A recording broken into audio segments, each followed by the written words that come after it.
standing up because my hiney it's a bit flat and it's hurting.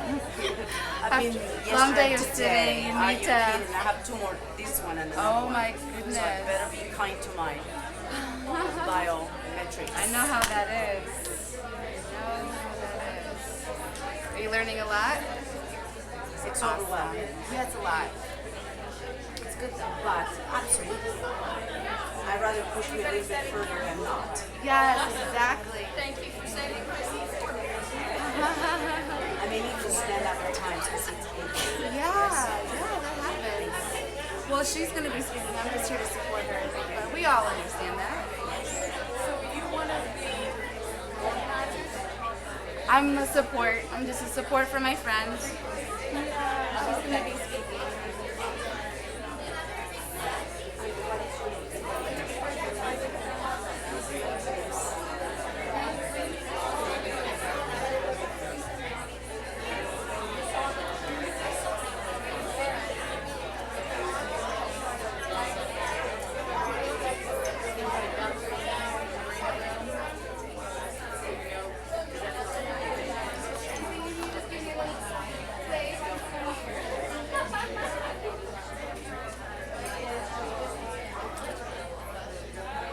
Good, you have a nice full room. I'm sorry that I haven't. You have a nice full room. Have you spoken here before? No, I haven't. I've spoken in other places instead. But this is the first time I've spoken here. I worked here pre-COVID, like 2016 and 17. Do you have a booth here this weekend? Yes, 701. Where's 701? 701 is the room across from the main ballroom. It's the food room. It's a food room. Okay. What's the correct name for that room? The International Ballroom or the Pacific Ballroom? Pacific. Has the view. Yeah. Okay, thank you. Now I know the name. Okay, so it's 5:59. Should we start on time? Yes, I would love that. 6 o'clock we'll start. Okay then. I'm only up there for a minute or two, so don't leave. Okay. Well, Kansas City, Missouri. Kansas City is actually Missouri. I live in one of the suburbs. My butt is hurting. Oh, you do what you need to do. I'm sorry. Yeah. There is no need to apologize. When I can see that, I will see it. The two Dolores cannons. Hello, hello, hello. All right. We're ready to start. We're going to shut the doors. We are going to take a deep breath in silence and just sort of really feeling the energy so we can get the most out of this particular workshop, which actually is amazing. Anyone here to hear Dr. Eve speak today? Right? So you're in the right room. So guys, I'm Joan of Angels. I'm here with the Conscious Life Expo. I help kind of fluff people's wings and remind them of who they are. But I also introduce the speakers. So I want to ask a few questions. How many of you, first of all, are you enjoying the expo? Right? A lot of energy. How many of you are actually new to Conscious Life Expo? Never been here in your entire life? Woo! A lot of you are new. How many of you have been here before? All right, well, let's give everyone who's new a hand, a welcome. Like really, like you are in for a continued treat. So guys, this is our 21st year. We are the largest consciousness expo in the country. We have 3 floors filled with vendors, speakers, workshops, etc. Second lobby and downstairs, and then there's a rabbit hole. So we really are proud. They call it the rabbit hole. You go down the rabbit hole and you learn things that only you would learn in the rabbit hole. So I want to invite you to go down to the rabbit hole. I want to invite you, let you know that this presentation and all the presentations up to date will be available tomorrow morning. You can get the tapes, I guess, at registration. And also want to remind you that on Monday we have post-conference workshops, which are deep dives into the conference. So all that's available to you. All right, now a little bit about Dr. Eve Spirit Speaks. Okay, Dr. Eve, I haven't met her personally till today, but I actually love her energy already. Well, I like to talk to Spirit, so I like to talk to Dr. Eve. That's what I'm going to tell you. She's a former psychiatrist with a doctorate from UCLA and a fourth generation psychic medium and energy healer. And she herself has overcome many, many challenges, many vampires, many energies to learn how to bring her work forward so that you too can learn to sort of claim back your own power, take back your power, and remove any entities or energies in your field. So you are going to have an amazing experience today. I want everyone to come on up, give her a big hand. You're here with Dr. Eve. You are so lucky. We are so lucky to have you. You know, really lucky to have you. So here you go. The first thing I want to do is to say just how very, very blessed I feel to have each and every one of your souls here. Thank you very much. Wow, I'm seeing all these familiar faces now. Oh my gosh, okay. It's a reunion too. All right. And yes, I do see you, other doctor. All right, so we are all among loved ones here. We may have known each other in other lifetimes. We may know each other in this lifetime. We may not have met, but we will know each other soon. We don't know how this is, so it's very important for us to always put our heart on bright when we are outside with others. It doesn't mean that we wear it on our sleeve. It doesn't mean that we become doormats for other people. You know, my topic is about energy vampires. But it's important to lead with love. And there's a reason that I'm saying this.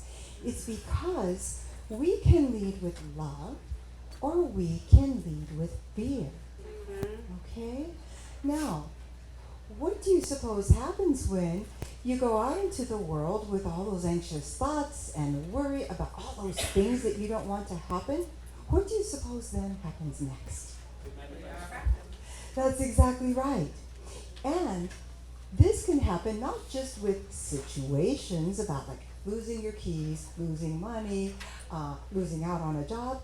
It can also happen with losing out on a healthy romantic partner, okay? This is the reason I bring it up, that one of the things that we might not even have thought about in terms of fending off energy vampires is to come not from a place of fear where you are worrying about stepping into the pothole, but filling yourself up in your power and saying, I own this stage. I am going to walk this stage as soon as I can get this cord to go with me.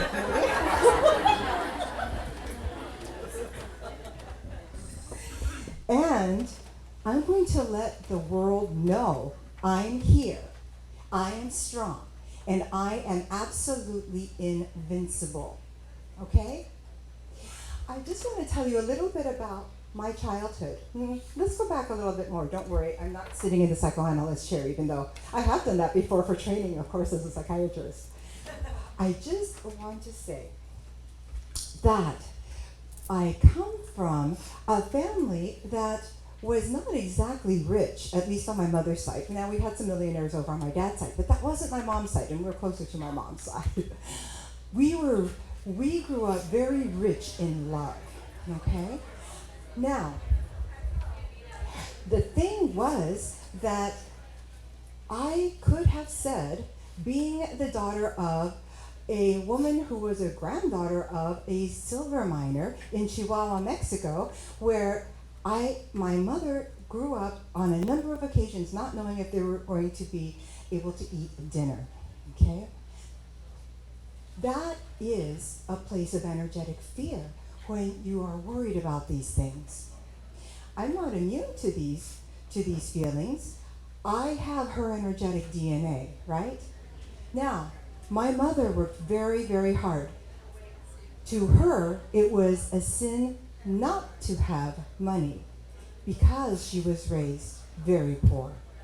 So she did things by owning her stage that got her into a powerful place in life. The thing is that there was something that she wasn't noticing or paying attention to. And that was how she tended to attract people in her life that did not treat her as she liked to feel. This was from, in part, energetic DNA from prior generations. Okay? We do have this. The thing is, what are we going to do about that? It's like, okay, so I might have an energetic predilection for, it could be gambling, for smoking, for being in bad relationships. It could be any of these things. Does that mean we're just going to sit there and, like a victim, roll over and say, okay, well, I guess this is going to happen, so I may as well just take that path of least resistance because, I mean, come on, that's where I come from, right? You know, it sounds silly maybe when this psychiatrist from UCLA starts talking about this on a stage, and yet every one of us has had a moment in our lives when we do exactly that in whatever situation. It's very important to say, all right, so this is where I come from, or this is what's happened to me recently, and you know what? That is not going to define me. Love yourself first. When things are not happening right, that's okay. That means you're about to learn a greater lesson. There were so many times in my life, being the daughter of an alcoholic father, being the daughter of a mother who had not had a college education, in fact, spoke English with a strong Spanish accent. There were so many things I could point to in the past of my life that would have made me do anything but whatever it takes to get into a top 10 medical school in the nation. My mom, born from Chihuahua, no college education, just said to me when I was 6 or 7 years old, go to school and ask questions. Find out from teachers. Find out from counselors. What are you supposed to do so you can succeed? Because, honey, I'm sorry. I love you and I want you to shoot for the stars, but I just can't tell you how to get there. Okay. Now, we're talking about DNA lineage, right? So, I'm raised by a mother who tells me, when I'm 2 years old, honey, you're going to get married one day. And you know what you're going to do before you get married? You're going to get a college education. She was training me from a very young age to think a certain way and believe in myself in a certain way. I did it. I loved my mother, and being a firstborn child, I basically wanted to do whatever the guidance was. I wanted to please my parents. And so I ended up going through pre-med, I went from UC Irvine for my undergrad to UCLA. I told myself that I would get into whatever top programs in medical school in the country and go to the very top one. The irony is that I did get accepted to University of Michigan, and the thing is that they were $30,000 a year, and I decided, oh no, I think I'm going to stay home. And then for residency, after medical school, guess where I ended up? In Michigan. All right, so I took all my steps to get to where I was. And I know that there was some prestige associated with that. But in my private life, things weren't going quite as well or as happily as I would have hoped. Why? There we go. I was thinking, well, you know, Mom always said, don't depend on a man, don't do this, don't do that. You know, we hear these things. But I watched her too. And she was telling me to do the things that she wasn't doing. And so what did this young woman who has gotten all this brilliant education end up doing in terms of her emotional life? Walking the same steps as my mother, who was from Chihuahua, the daughter of a silver miner.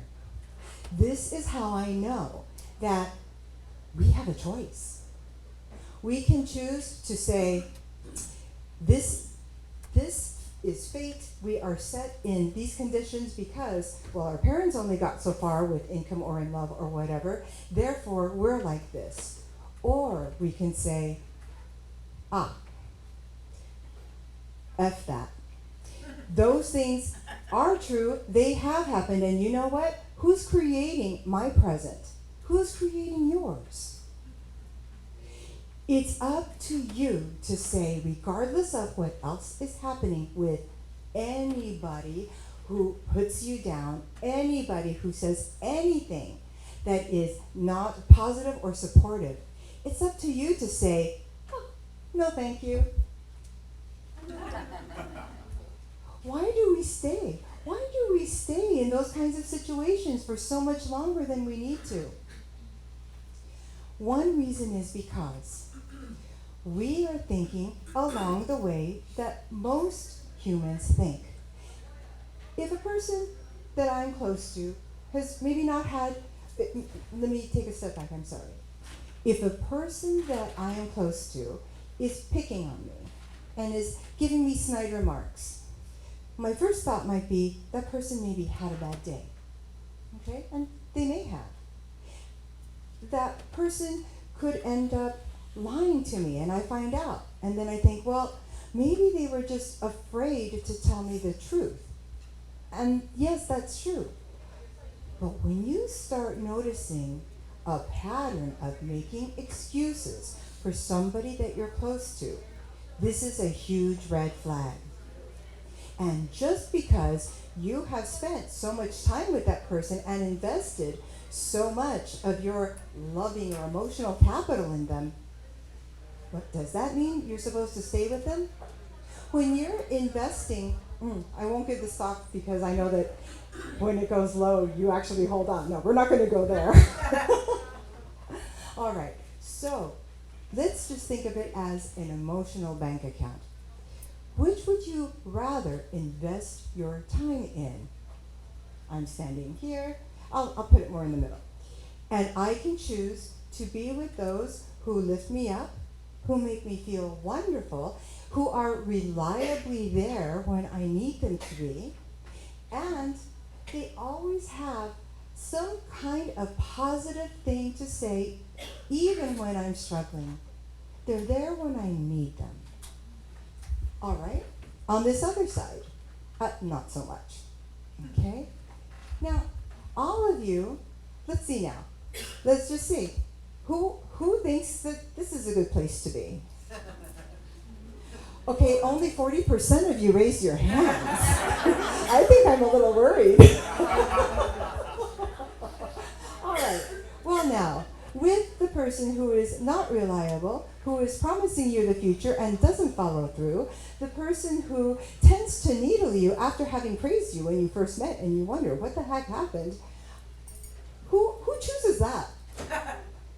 Who says, yeah, I want to grow up and marry a guy who does this, or marry a woman who does this, right? Okay. It's such an obvious choice when we're standing neutrally. And yet, for many of us, it feels very difficult to extricate ourselves from a relationship with somebody who is not kind and is not coming from a place of love. Who has any ideas for why that might be? Go ahead. Familiar. Familiar, yes.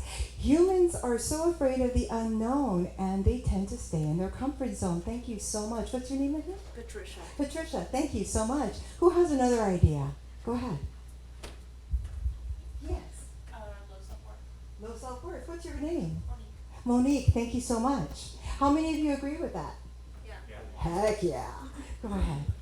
Maybe some kind of trauma bond that you may not be aware of. Trauma bond, that's a good one. Thank you. What is your name? Iyadi. Iyadi? That's beautiful. Please say your name first. I love to hear you. Go ahead. My name's Edgar, and my response here is fear. Fear. Not succeeding. Okay. Thank you. Fear. All good answers. Go ahead. I'm Dunia. I feel like Thank you. we tend to see the light in people like really hard, you know? I like that answer. Yes. Go ahead. Being raised with low expectations. You're having low expectations or your parents having low expectations? Okay, there we go. Thank you. Yes. Subconscious programming. Well, hello, subconscious programming. What is your answer to the question? I'm only teasing you, and thank you very much. You're worthy of saying your name. You're worthy of shining your light. I remind this to people all the time. Go ahead. I'm sorry. Tony? Yes. Codependency? Codependency. All right. Go ahead. May, Thank you, May. self-love is not a welcome path. Wow. Okay. Yes. Charlotte, pot committed. Thank you. And I'm sorry. Now, I heard pot committed. I don't think that's what you said. What did you say? You did say pot committed? Yeah, because I mean, you've committed to somebody for a long time, so it's like I'm from like all your chips are in. Thank you. I'm sorry. I'm thinking marijuana. I was like, oh, well, that's an interesting trend I didn't see in the research papers. Go ahead. And then you're next. Yes. Alejandro, thank you. Ego? Definitely. Thank you. Go ahead. I'm Gabriela. Gabriela, too. Uh-huh. Just holding on to promises of bettering themselves. Yes. Like, that they say they're going to do this. So I'm like, okay, Yes. believe it. Indeed. You all have given really valid answers. You're next, and then you. Yes. Can you please speak up so I can hear you and say your name? I'm already so voice, I apologize. Amelia. Amelia? Thank you very much. And what is your answer? I think that sometimes being in a place of pain and discomfort can become rather addicting because you form this hardness and you don't want to let go of that to be vulnerable because it's this barrier of protection and you betray that friend. This is a very insightful answer. When we get used to being in a certain kind of place in life, that becomes the familiar to us. So then we're scared of getting out of that because that becomes our comfort zone, whatever is familiar. Yes. I Thank think you. it's because we want to be the saviors of the world. Yeah. We're like we're superwoman and superheroes and we can save everyone. Yeah. And we take everybody on our shoulders and it gets so heavy. Thank you. Who can identify with that? Okay, I think we got more than 40% this time. Yes, and I'm sorry. Yeah, I'm Sandra, and fear of rejection, Yeah. Indeed. Fear of rejection. especially by, a family member, Absolutely. Absolutely. So, thank you so much for participating. I just love this group. You guys have mentioned so many different facets or dimensions of this phenomenon that exists with us. We, as these beautiful lights, because really, all souls, being spirits incarnate, have a beauty and a light. It's just about what we decide we're coming down here to do, what roles we're going to play, what lessons are intended to be learned by those roles. That can be fodder for all different kinds of choices. And most of us are going to think along the way of, no matter what is being done to me by somebody, basically they're a good person and we'll give them another chance. So, basically, there are good people, but good people can do unkind things. There are a lot of people in the community who actually are known for being an excellent volunteer or a wonderful coach with the children's soccer team or whatever, but behind closed doors, things are different. So this is the new set of roles for those people who weren't aware of it before. Energy vampires, and I'm going to go for a moment into the definition of an energy vampire. An energy vampire is a person who knowingly or unknowingly zaps someone's energy. Okay, so they can drain your energy. All of you have probably had an experience where you ended up talking to someone and then felt like this instead of like this. There are different kinds of energy vampires. I won't go into all of the details here. However, there's a particular type that I am honing in on. because they have made a particularly negative impact into all the other beautiful souls down here. All right? And this is the narcissistic person. Within narcissism, and here's another definition. How many of you think that you have no narcissism in you? Okay. Oh, okay. All right. Change the answer. Yeah. All right. So, does everyone know that narcissism is simply one of our many defense mechanisms? Okay. When is it a good time to think about yourself first?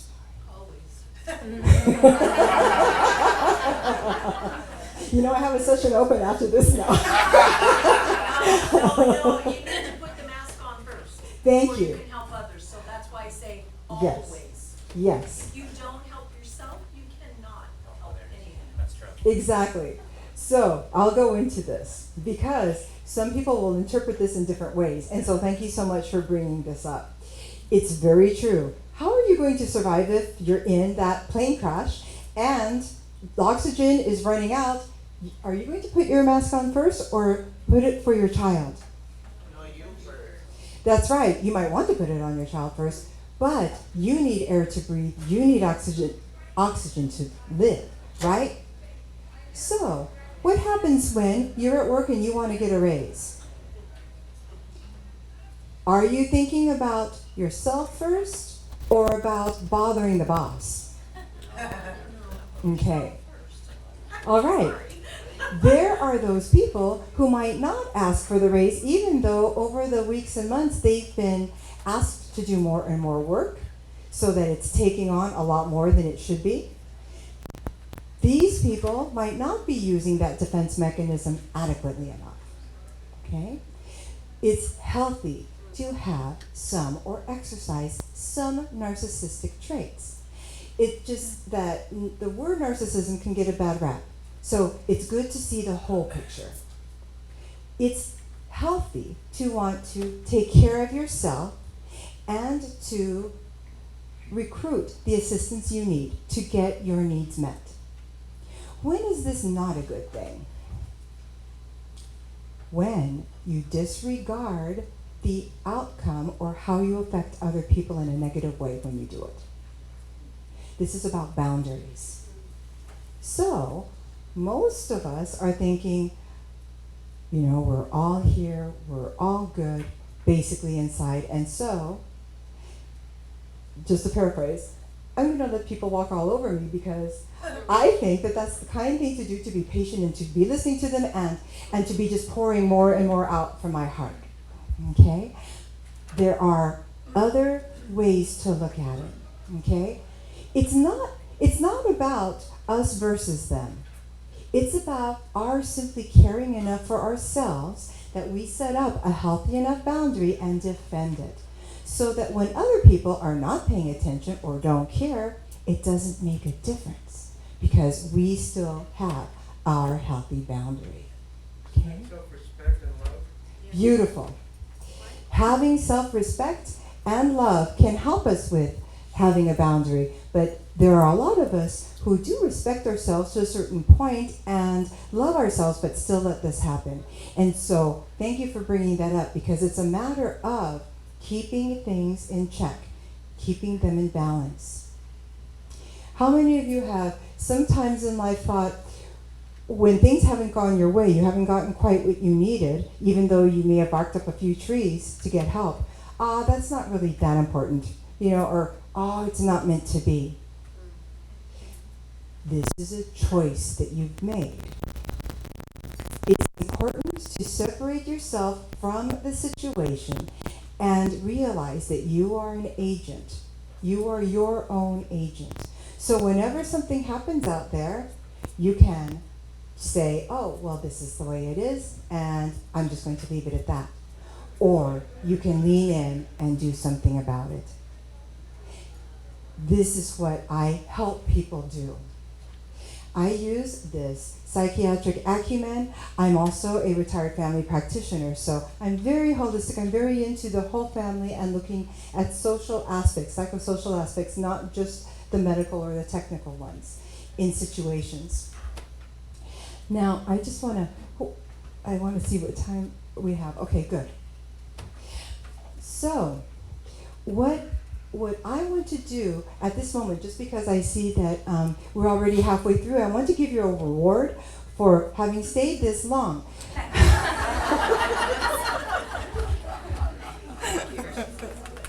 Okay. Now, there is a meditation that I recorded recently, and it's for people who have gone through whatever the difficult times can be in your lives, and you may have difficulty falling asleep. And so this is intentionally done in a more calming way. The way I'm talking now is modulated, but the way I talk in the meditation is more like this. Here. Please do not meditate and drive. Now, what I'm going to do, I had a special system that was designed so that you could reach this meditation in a clever computer way, but there's a glitch in the new system. So I'm going to give you all my private cell number, all right? All you need to do to get this meditation, I will send you the link myself, okay? So please take down my phone number. It is area code, and I'll wait just a moment for everyone to be ready for it. What is your name? My name is Eve. Dr. Eve. EVE, that's right. Dr. Eve Spirit Speaks, yes. Thank you. And my number is 949 424 4494. There are a lot of 9s and a lot of 4s, and I picked that intentionally. That's exactly right. You know why? Because I used to call myself the angel whisperer when I first started doing this, which was very young in my life. And I love the number 4 with legions of angels being around me. I really do. And then number 9, being about breaking an old cycle or finishing, getting to completing it and serving others. Well, this is who I am. I'm very transparent. Now that you have my phone number, simply text meditation, and between midnight and 3 a.m., don't worry, I won't text you at that time. But what I'll be doing is I'll be putting it down on a list, and then the following morning I will be texting you, all right? I'll be texting you this link.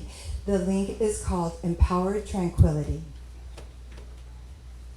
And I know that those words sound a little strange together because at least when I was considering the title, I thought, well, tranquility is like about being relaxed, and snuggy, cozy. And empowered is more about having a nice firm stance. And so the two almost didn't seem to go together, but it felt right. Divine kept giving it to me, and in a good way. What they said, what I was being told from the angels was that in order to be empowered, you need to relax. When you release your stress, you are more focused, then you can see through your problem to an answer. You also tend to make better decisions because you have better concentration. When you're relaxed, you know where you come from? A place of love, more than a place of fear. This is the goal. The empowerment that I talk about, that I want to help give you, or really help you give yourself, is about your learning techniques, spiritual and psychiatric. I like to cover the gamut. I like to teach you the little tips and tricks that I learned as a training or a resident in training about what can tip one off about another person, what can tip one off about how a situation may go, so that you can be apprised much faster than someone else, which means that you've got more time to make a greater answer or decision to get out of a situation that could go south. Okay? this is what I'm all about. Because I still say life is too short. I know we're immortal, but our lifetime here is not. And why not enjoy our abundance? Why not enjoy the bounty that we have available to us? If we start shutting the doors on ourselves, what does that mean then for our future? It's the same thing in a relationship. If we find ourselves locked in a bad relationship, by the way, that's an illusion. We're never completely locked because there's always a choice. I'm not going to say that choice is always easy, but we do always have one. There's a difference between sitting in that locked room and staying in a negative situation and getting more and more beat down, and between saying, I'm in this room and I refuse to stay. There's a door. I'm going to try and open it. What I do is I help you strategize. How will you do this? Because there's a way not to do it. How many of you know someone, the proverbial, how many of you have known someone who might have been in a situation with what turned out to be a narcissist and called them on it and said, oh my gosh, are you such a... Okay, thank you. Now, nowadays it's a buzzword, right? It's being used so freely. So it has lost a little bit of its sting. But when we actually confront a narcissist, a toxic narcissist, about being one, what is it that they usually do? I've already heard 7 traits that a narcissist has. That's exactly right. And I'm going for something beyond even these tactics. These tactics to remove the focus from them and their behavior. Danger. You don't want to confront someone who might be angered enough to do something that is not healthy to you. Okay? So, one thing to avoid, if possible, when you are being really manipulated, really being lied to, really being gaslit, really being fill in the blank, is to realize that you are in a situation that mandates that you reach out for help. Because no matter what you say to that kind of energy vampire, you're going to end up on the short end of the stick. At least you're going to be given that illusion. The thing is that the more that we are told we are helpless, the more we might believe it. Go ahead. I was told that you're supposed to disconnect completely. Stonewalling is definitely one of the things that you can do. The thing about stonewalling, because this is a spiritual group, I like talking about things more in terms of the soul, right? Okay. So I am a woman who, growing up, did tend to wear my heart on my sleeve, and I needed to train myself out of that, okay? Stonewalling is about doing the opposite. It's about cutting yourself off from connecting to the world in a loving way. And now, someone might say, but I'm not cutting off from the whole world, I'm just cutting off from that person. Well, guess what? Habit. In order for you to maintain consistency in being able to stonewall, I'm just going to go over. Stonewalling is about acting as though someone isn't there in the room with you. Acting as though someone didn't just ask you a question. Acting as though you don't even have a relationship with that person, okay? I've been in a situation where I had been married to someone, and it was increasing times. First it was, if they were upset for 3 days, they wouldn't talk to me for 3 days. Later, it became 2 weeks. Later, it became 6 weeks. We got to the point where there could be 9 months going before words were exchanged. Okay? Now, what do you suppose happens inside one's heart and inside one's energy when they create such brittle, thick walls that they do not allow their joy out, okay, when they don't let their desire to connect out, I'm not saying that we are supposed to actively engage with the narcissist. What I am saying is that when we decide to stay with one, it's at a price. It's at a cost to our soul. We can change that up later, but it is going to take effort. So, I like to come into the game helping people earlier on, which is why I have come here to get people to gain awareness in the kinds of things that they might want to look for with someone who is a narcissist. Now, I only have until 7 o'clock, right? Okay.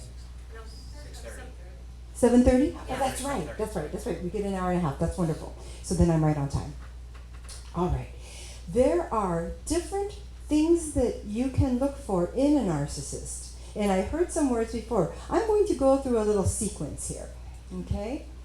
I like to think of it, by the way, I have a YouTube channel and there is a series about dealing with narcissists on it. My YouTube channel is Eve Spirit Speaks. You're welcome to subscribe. It's been a while since I've put new videos on, but I'm going to start that up again. Okay?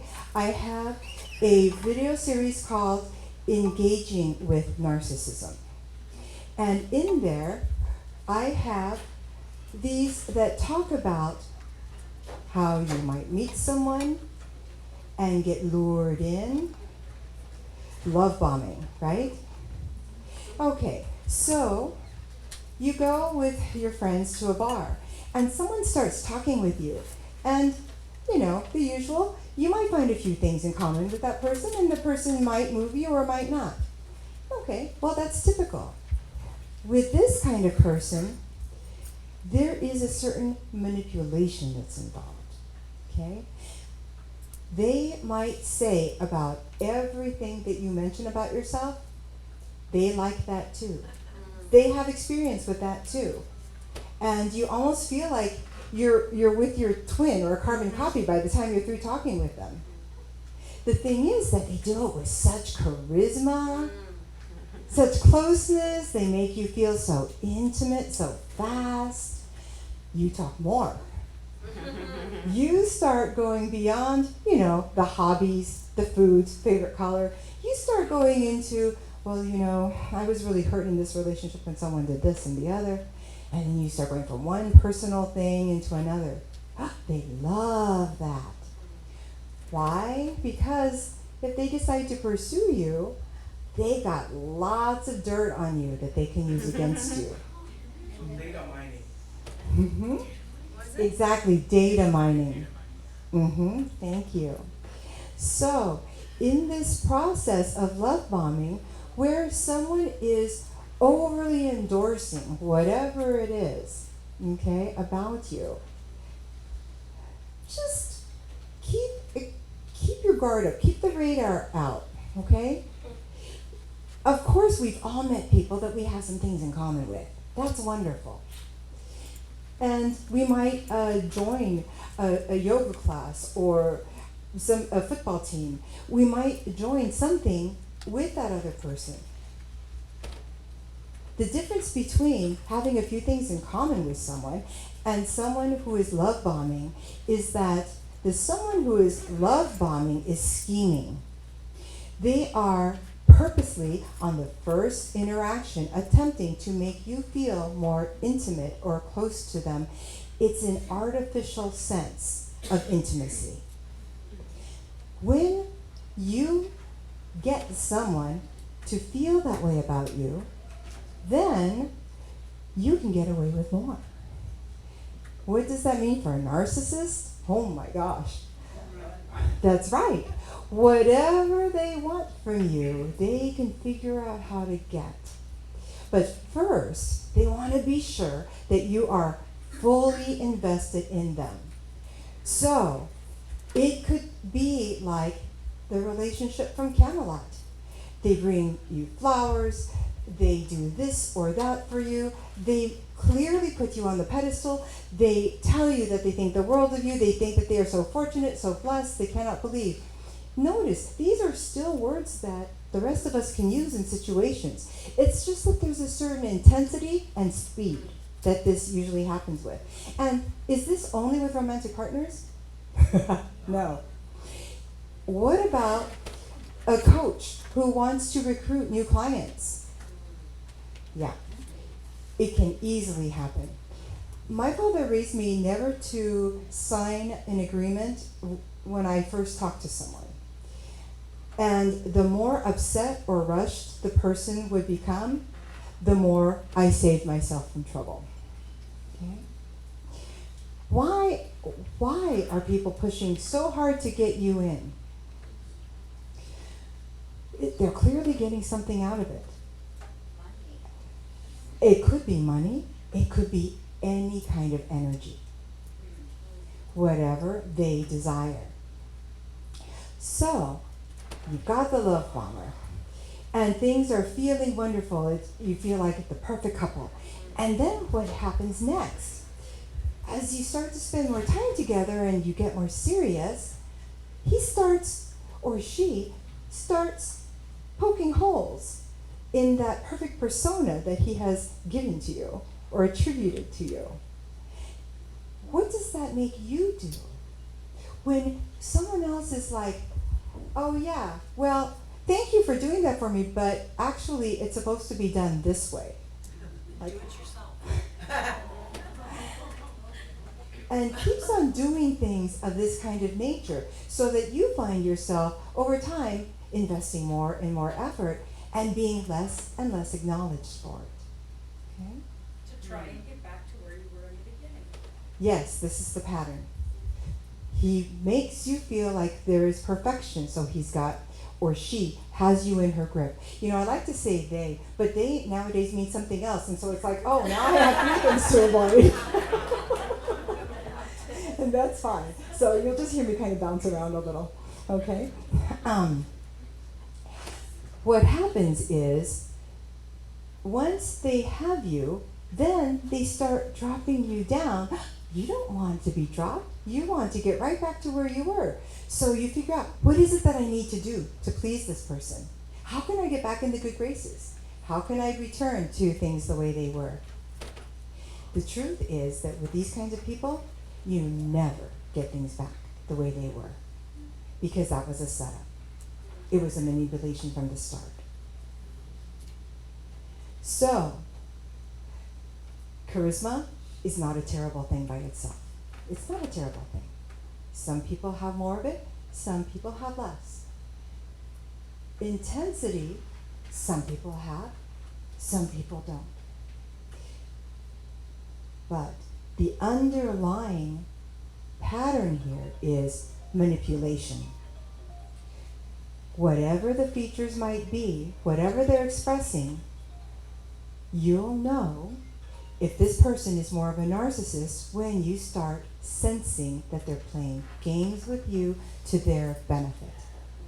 Okay? So you don't have to run away from every charismatic person, or else you'll all be outside the room and just...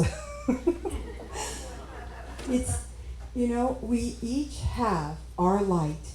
We're each meant to express whatever combination of brilliance we have with other souls here. And we are each intended to respect the other, to set healthy boundaries, and know that we needn't jump over our boundary to do all the work for someone else. That is their work. The greatest gift that we can give to someone we love is sovereignty over their own life. Which means then that when a narcissist is attempting to manipulate us into doing things that we don't need to do, it's about maintaining your healthy boundary. So whenever you wonder if maybe things are going in that toxic direction, yeah, try firming up that boundary. See what happens. Yeah. And so, here's an example. Okay, so when we talk about boundaries, what we're talking about is managing our own energy, to take care of ourselves. So we put a boundary at the end of our aura, because this is where we end, and then another person or the universe begins. When we don't have a good boundary, it's lying down, we can't quite tell where we end. That means that we cannot tell where our responsibilities end.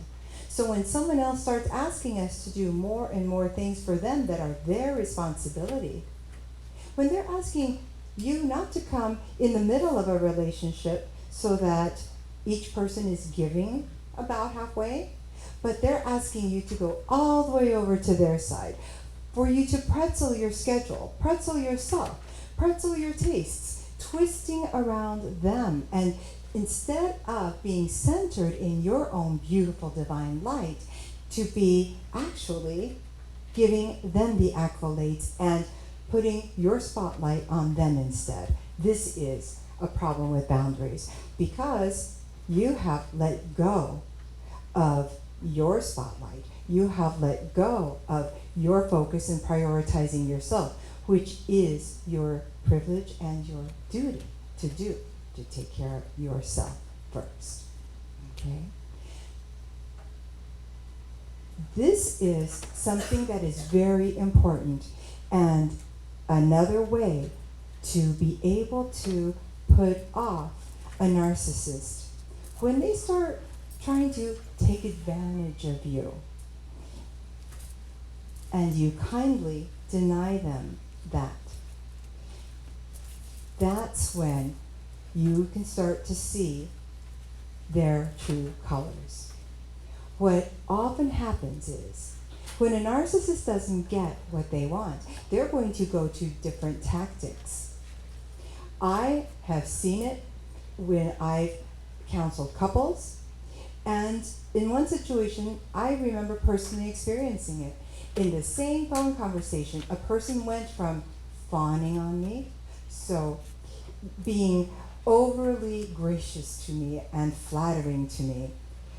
When I wasn't doing their bidding, they went from that to snapping at me and then telling me how rude and how thoughtless I was. And when that didn't work, then they stopped paying attention to me. And then when that didn't work, they did something else. This is what narcissism looks like, or toxicity in relationships can look like. This can happen with a sibling, it can happen with a coworker, it can happen with a boss, it can happen with your lover, it can happen with your parents. The bottom line is it can happen anywhere with anyone. Narcissism knows no social class, no gender, no sexual orientation. It does not see any of that. It cuts right through any of those things. So it's really important for us to be able to detect these signs so that then we can act on our own behalf, okay? And have that better life where we are more love and self-centered, okay? So here, self-centered is being used in a healthy, positive way. We are to center our lives on ourselves, even as we keep healthy boundaries so that we're not tromping on other people's toes or taking advantage of them. Okay? All right. Does anyone have any questions? I'm just checking the time. I do. I just want to see, I don't know if this person was narcissistic, but I think based on the information that you given, everything is like that. You are the one who's at fault, not me. You know, indirectly like that. And then you start, like you're saying, sucking your energy and all Yeah. with that. And the other thing is it a list of the traces that you can really go on it and then kind of have an idea how, Yes. you know? That's exactly what I'm doing through this storytelling. Thank you very much. We've gone from the love bombing, right, to the boundary violating, okay? And then, actually there have been a few other things. But now in this story where we are is that things are not as good as they were in the beginning, right? So then when you come to this person you're in a relationship with and talk about that, they come up with all these different excuses. And one of them is blame shifting. When you say that you're not happy with the way things happened or didn't happen in a relationship, they say, oh, well, I tried to do what you wanted, but you said this or you did this, okay? All right. So, yes. I just wanted to know Yeah. what you said that then you stopped talking to him, right? Mhm. And then he did this, and then he did this. So then what did he do after? That's where I'm at. Right? Oh. I need to know what he's gonna do next. Okay, well, so now we'll talk about yet another tactic. He went to flying monkeys. Do you guys know what flying monkeys are? Okay, well, there's a nice new term for you. Okay, so flying monkeys are people that you both know, okay? And says to them, you know what, I love this person so much, and we've tried to get on the other side of this issue, but it's just not happening. If only that person would basically do my bidding and what is not fair, but I'm not saying that to you. I'm going to give you this heartbreaking story. What happens is, usually the narcissist persuades someone else to go over on his behalf or her behalf. Okay? Yeah, to argue the case. Go over. So, in a couple, right? So let's say that you and I are together. Okay? Now, if I'm the narcissist, because I don't want to put that on you. Okay. So if I'm the narcissist and I was kind of taking advantage of you, okay, and you noticed it and you called me on it, and I don't want to go there. Why? Because then I don't get my way. I don't get my gratification, right? Okay, so if you stand your ground, no matter what I do, whatever technique I try to use to manipulate you, I'm going to go over to your cousin that I know you're really close to. You're like best friends. And I'm going to give that cousin a sob story and make them think, oh my gosh, Eve loves her so much. You know, I'm just going to go and do something about that. I'm going to help save the relationship. I'm going to have a talk and convince her to do this, this, and this. Okay? And so she comes to you really because she's a little puppet. Mm-hmm. Mm-hmm. That's what that is about. So the flying monkeys, I guess it's from Jumanji or something, where they just come jumping in from other directions. It's not like they are intimate to the situation. They've just been told just enough to be manipulated to come in and try to swerve the outcome in the narcissist's favor. Is that different from triangulating? Oh yeah, what's that? Triangulating, okay, so triangulating is a little bit like that. Triangulating is when you are talking with another person. That's called a dyad. That's a psych term. Two people are communicating with each other and trying to resolve something.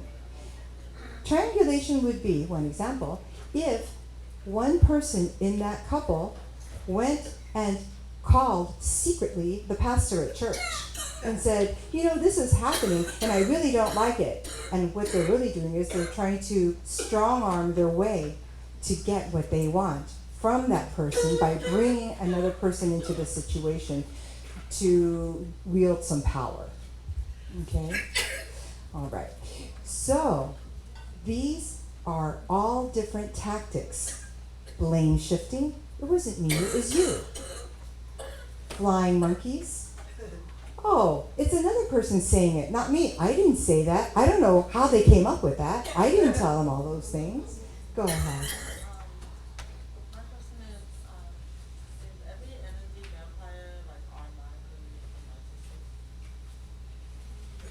No. And thank you. When we were discussing energy vampirism in the beginning, I was saying that it's about a person who knowingly or unknowingly is doing things that are not fair. One example of an energy vampire could be a person who has been chronically ill. They could be dealing with whatever is ailing them and has brought their energy down so much that they find themselves mooching off others, right? I'm going to come over to you because I feel dark and a little lifeless, and you've got all this vivacious energy, and I'm going to kind of, I want to share that. I want to just be in her light.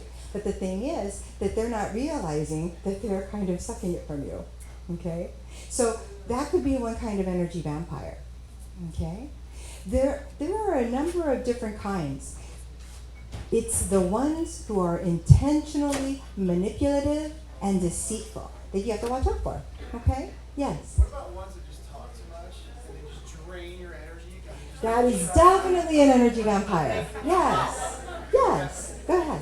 What happens is you get away from a very toxic person and they are so obsessed that they got energetic, they do things energetically, like there's no context, and I can't seem to cut it. Does that make sense? I understand. So the thing is that we are affected as much as we allow ourselves, even on the subconscious level, to be affected. Okay? And we can talk more about that after this, okay?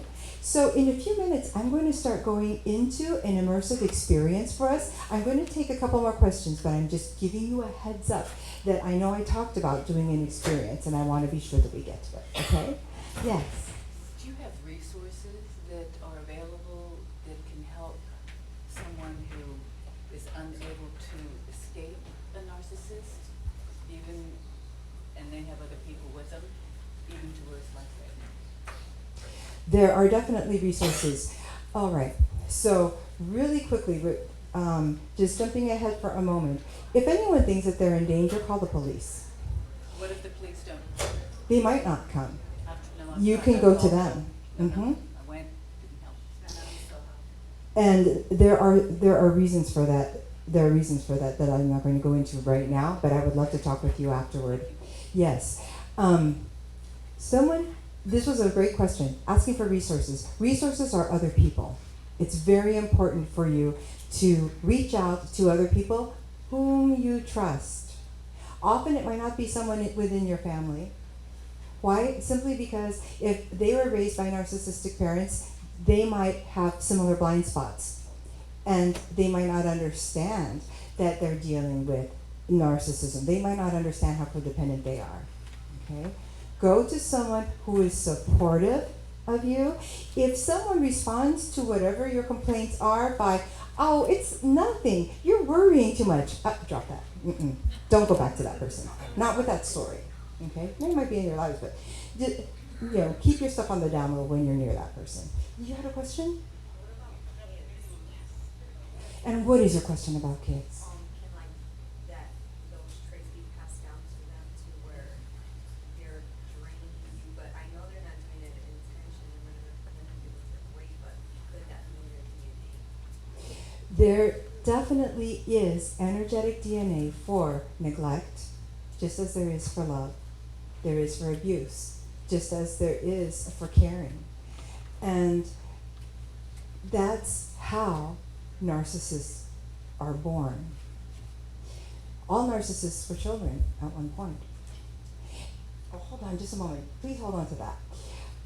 This was something that I did want to get into as well. And because you brought it up during this question and answer time, I think it's a great time to talk about it. People who are highly narcissistic to the point of being sometimes dangerous are the people who have, as a psychiatrist, I've learned that these are the people who have had the most acute times of abuse of their own being put on them when they were at a very tender young age. It's usually an exquisitely intense form of some type of boundary violation. Now, when I say boundary violation, that's very vague, right? I'm going to give you an example. There was, when I lived in Michigan for a while, and I did my psychiatry residency out there, there was this family whose father was number 2 in one of the big 3 car companies. He was known as a tyrant at work, but he got the job done. I mean, that's how you get to the top in some of these jobs, right? In huge corporations. This man had his wife so unnerved because he was constantly violating her boundaries in terms of not respecting her, taking advantage of her, and not acknowledging her value. Okay, that's a huge boundary violation. But had her like walking on eggshells, so she was anxious a lot of the time. When they had children, what this father had done was went to the physician in charge of the babies and said, these children are really getting on my wife's nerves. It's the children, not him, right? Okay. So, and actually they were babies. So I want you to write a prescription for them. These babies were given injections of medication, sedatives, to control their behavior. Whose fault was it? Oh my goodness. So what he had them on was an uber rigid nursing schedule. They were only to be nursed at certain times, and then he wouldn't have to hear from his wife about being nervous because they were mostly sleeping the rest of the time. These children, when they got older, would sit like on the front step of their, really nice big mansion and wonder if their parents loved them. And they would literally sit there and try to look deeply for signs that the parents loved them. Okay? These two turned out to be huge narcissists. We are all beautiful souls, okay? We come down here to learn or grow through certain lessons. Some are a lot tougher than others, okay? When I took my extensive Akashic record training, what I heard about were perpetrator lives. We might choose to explore one side of unfair treatment, be the victim, or the other, okay? The thing is that once we come out here, we do have free will. We might get carried away. We're not in our perfect wisdom exactly because we have all of these lower vibrational instruments to work with to deal with the physicality of Earth, okay? So I'm not here to bash narcissists. They've had some really tough things happen to them. What I'm here to do is empower those of you who have encountered them so that you don't lose your power and you reign in it and you make the best life possible. Go ahead. So this is really important for me. Yes. Because I'm just filed for divorce with a narcissist that I'm madly in love with still, but I've set my, it's destroying my kids, me. Congratulations, and thank you so much for being able to say this in front of a room full of strangers. Thank you very much. So because I still have deep love for him, but I know I'm choosing my safety over everything, but I still care about him as an individual being, and I look into his history and all that. My question is, can a narcissist ever change, even if it's not to be with me, but just, obviously I want him to be happy at some point in his life and find peace and love. Yes. Is that possible, and has it happened? So I am a psychiatrist from a top 10 medical school, and I don't know if you've ever heard of Dr. Romani. She's a clinical psychologist. We both say the same thing. One thing absolutely never to do when you are with a toxic narcissist is to sustain false hope. Never sustain false hope. Okay? Have any of them ever come out of it? Have any of them confronted it and said, wow, I'm a narcissist, help me, and then changed? So, Do I sound ridiculous? not at all. I've tried for 40 years. Let's do it. When I went through a support group, when I lived in the Midwest for a while, I overheard our group leader, the women's support group leader, who happened to be a man, say to another of the workers there, this is just so ridiculous. I mean, we just keep putting our hearts out to help all these other people, and in the meantime, these narcissists are how do you say, commanded by court to go into these rehab programs, so to speak, for narcissism, and he said it himself. He said, and the only thing that happens is they learn how to subvert and they're hiding they're hiding their symptomatology, or they're hiding their traits so that they fool you even better. I was married to one of those.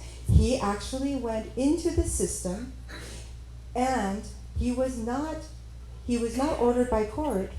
He would have been if he hadn't lied his way out of getting arrested a few times. Okay? They can be excellent liars. So, he went in, and he was the fair-haired child of the system because he was the only one who wasn't ordered by a judge to go in. And then, after he completed the program, what happened was there was a female counselor, so to speak, and what he told me he was doing was he was following up with her so that he could learn to be even better man. So many months afterward, he pulled me in for a therapy session, so to speak, or whatever we want to call it, because the volunteers don't like to call it therapy. It's just more of a, I'm sorry? Coaching. Coaching. Okay, yeah, we can call it coaching. Is narcissism a rehab? No, what The, is it? You said earlier. yes, So that's it was a battery program, okay? And I don't remember the full title because it was a long time ago, but for the men who have hurt their wives and they had a choice. They went to the judge, and the judge said, all right, you can go to jail, or you can go to rehab. Wow, that's an easy choice for them, right? Okay, they all went into rehab.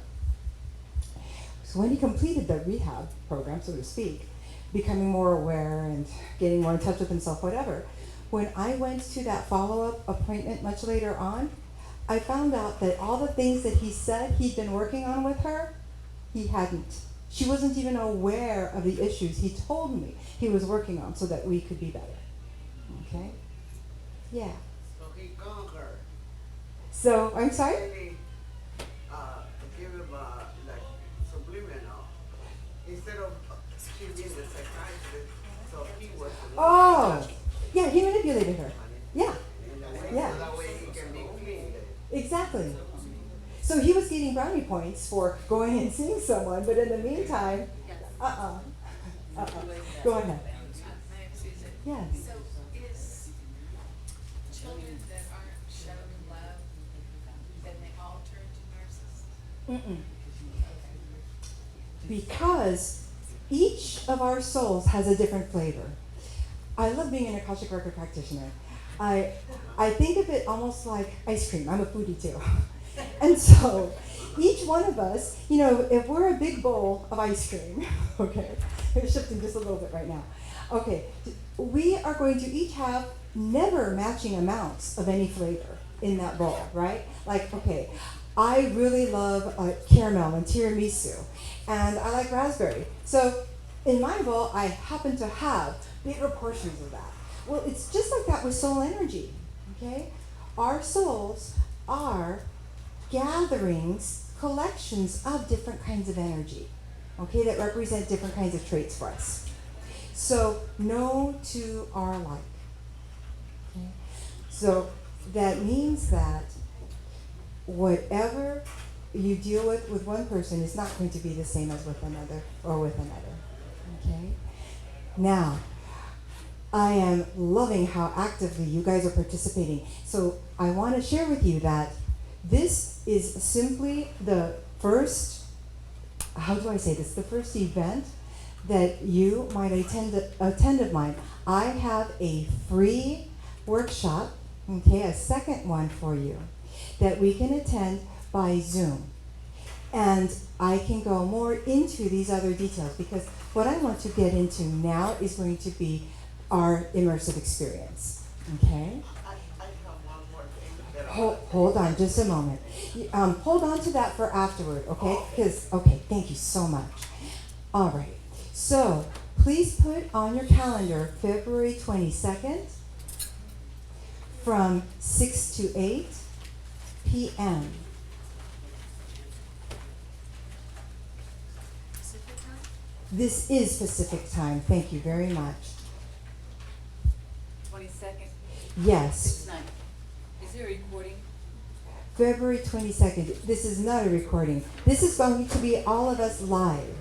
So, if you wouldn't mind, if you are interested in doing this, just say yes. Text me on my private number and just say yes. And then I will forward you the Zoom information and we'll go from there.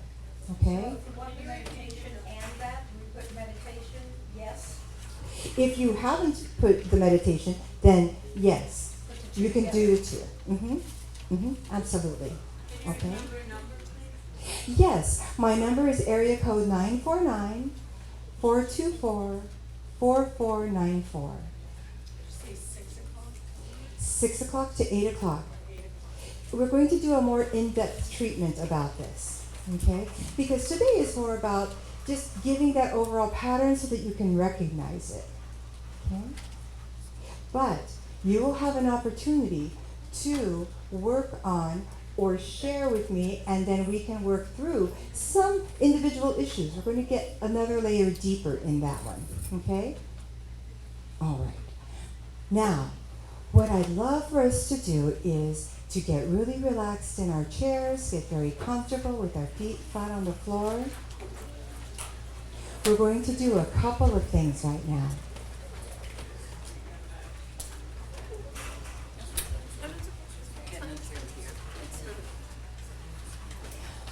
All right.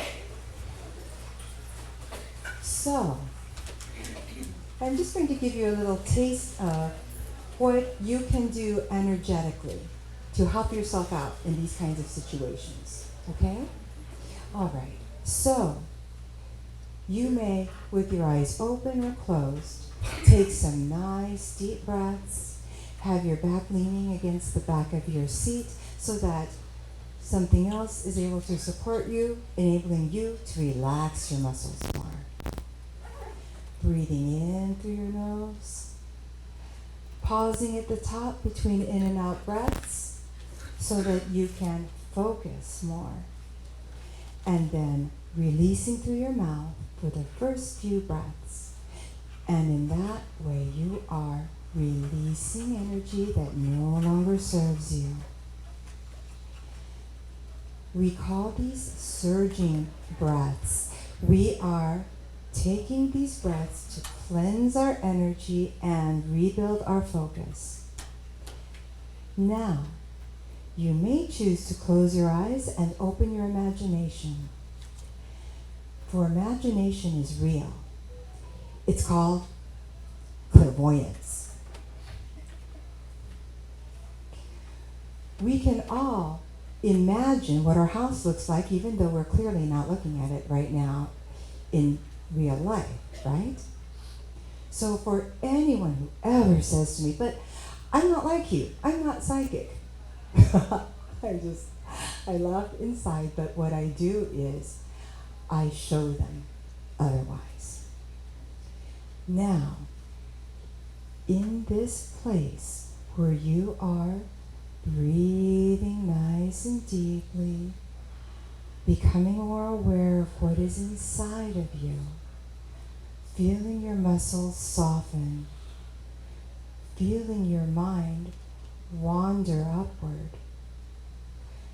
Imagine any person or situation in the past where you felt you were untreated fairly by someone.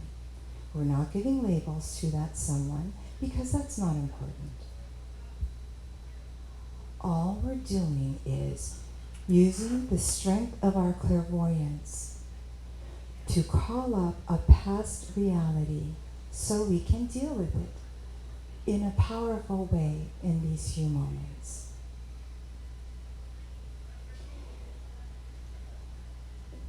When we have more time in the next workshop, I'll be going more deeply into this type of exercise in addition to a number of other things. You may, if this is a particularly potent experience, some people might choose mild ones, other ones might go to a more powerful one because maybe it recently happened that way to them. You may imagine Archangel Michael coming down near you and spreading his long, powerful wings and wrapping them entirely, enfolding you within them. so that you are buffered from any danger, any outside factors. You are safe. You are loved by divine. God is up in the sky by whatever name and is holding you in his loving or her loving embrace. And you have Archangel Michael, who is the chieftain in the battalion of archangels, with you now. It's that easy to call upon him. You just say his name. And from this place of safe, loving embrace, you may look ahead of you and a little downward at whomever violated a boundary.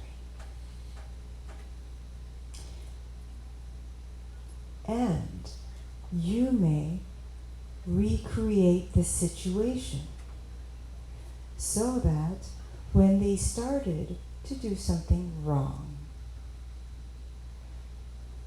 rather than having the outcome that happened in the past, you create a new response that shows you are remembering who you are. You are holding fast to your boundary. And you are knowing that only you are in charge of what happens to you. You never need to choose to let anyone else do that for you. So, you see the situation, you remember its old result, and now, powerful you at the Conscious Life Expo, knowing the importance of this topic, coming to speak with someone who is from a top-rated medical school in the nation of accredited institutions, you know very well what you are worth in this moment. And you act on your own behalf.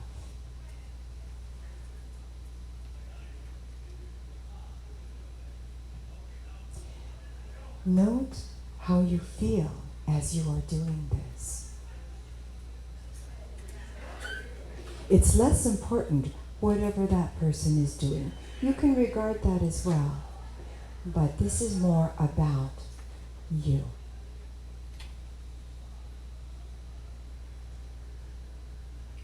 And note that you are doing now what you can do in any moment when you're not meditating in real life.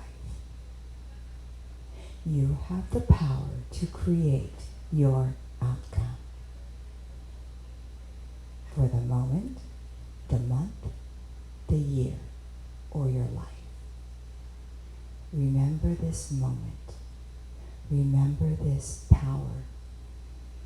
And remember how much smoother you can make life when you don't allow yourself to fall by the wayside.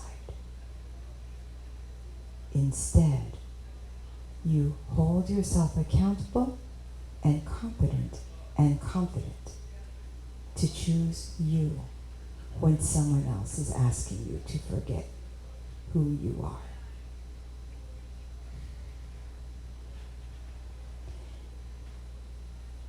And now you may forgive yourself and the person who was involved in the past. And I'm not talking about advocating anything that they did. When I use the word forgive, what I am meaning is you can now release any energy that has stayed from that situation since and has bogged down your vibration. Because you're worth more than that. let that go. And for whatever you may not have done at that moment, let that go. You have created a new ending that will help guide you to the next and the next.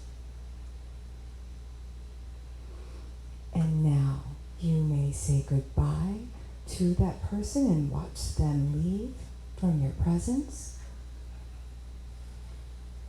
You may take a moment to heal, to adjust to whatever emotions you're going through.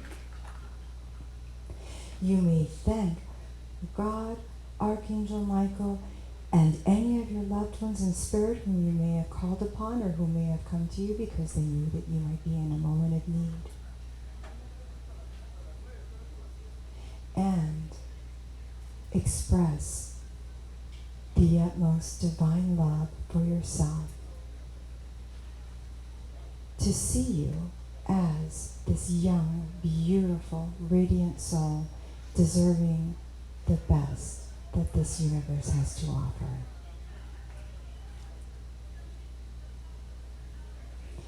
And now you may take some deep breaths and return to us right here.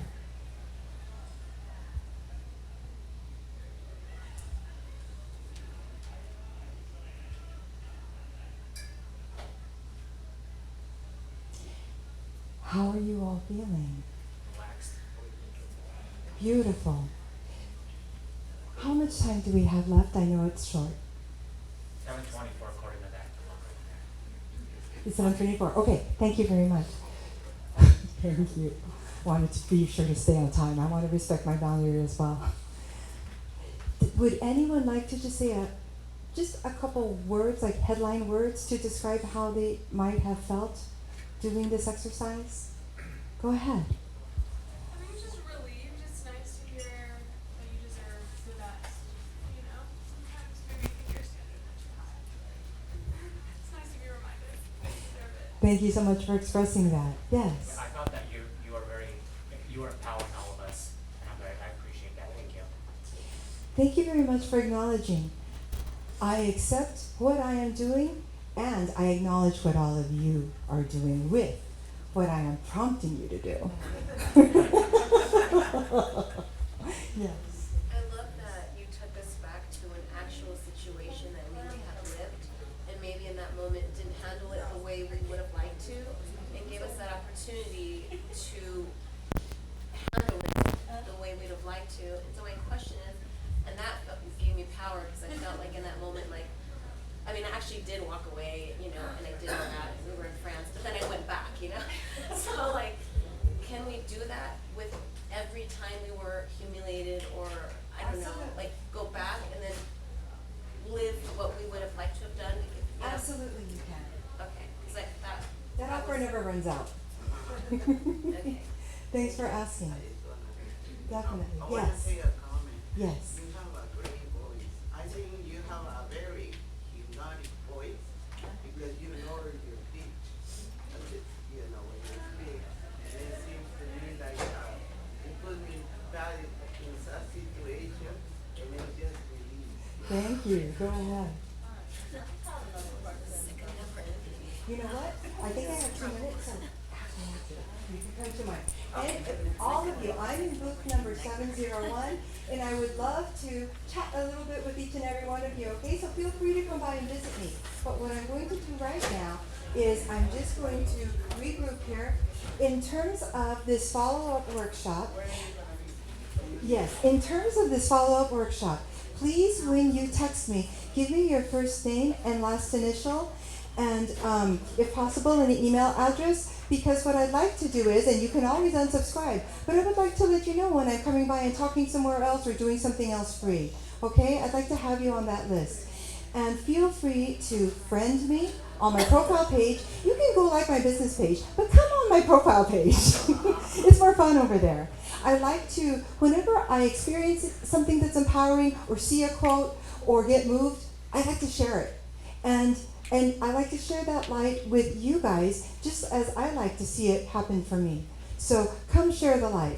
And be not afraid, please comment and bring in your input for whatever, because this is a community where we all count. Okay? We are each valuable.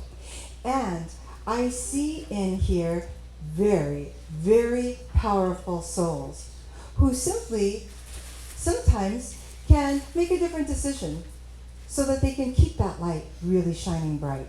And I am here, this is my life purpose, to help you do this with the more technological or the more technical, medical, American way, and with the spiritual way. Because I've got both in this enchilada here. I can't separate them. All right.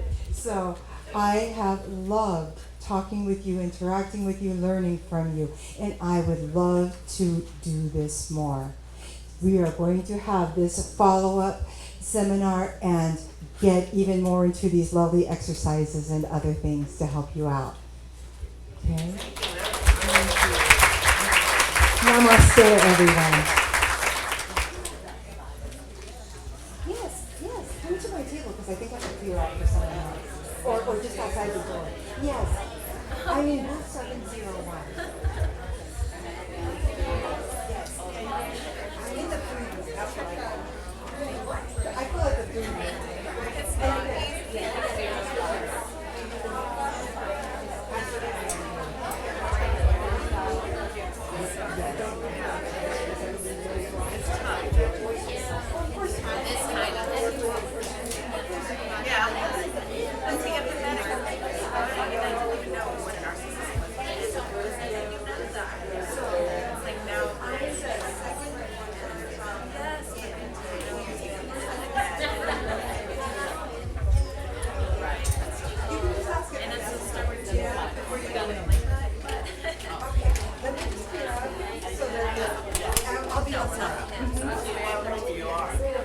I'm in booth 701, which is across from the big ballroom. I'm in the food room. Downstairs on the 701?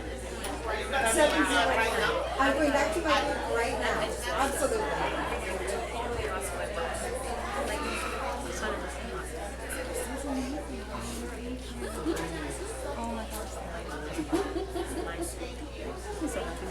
Yeah, me too. Got the whole thing on film. I'll send it to you. I appreciate it. I feel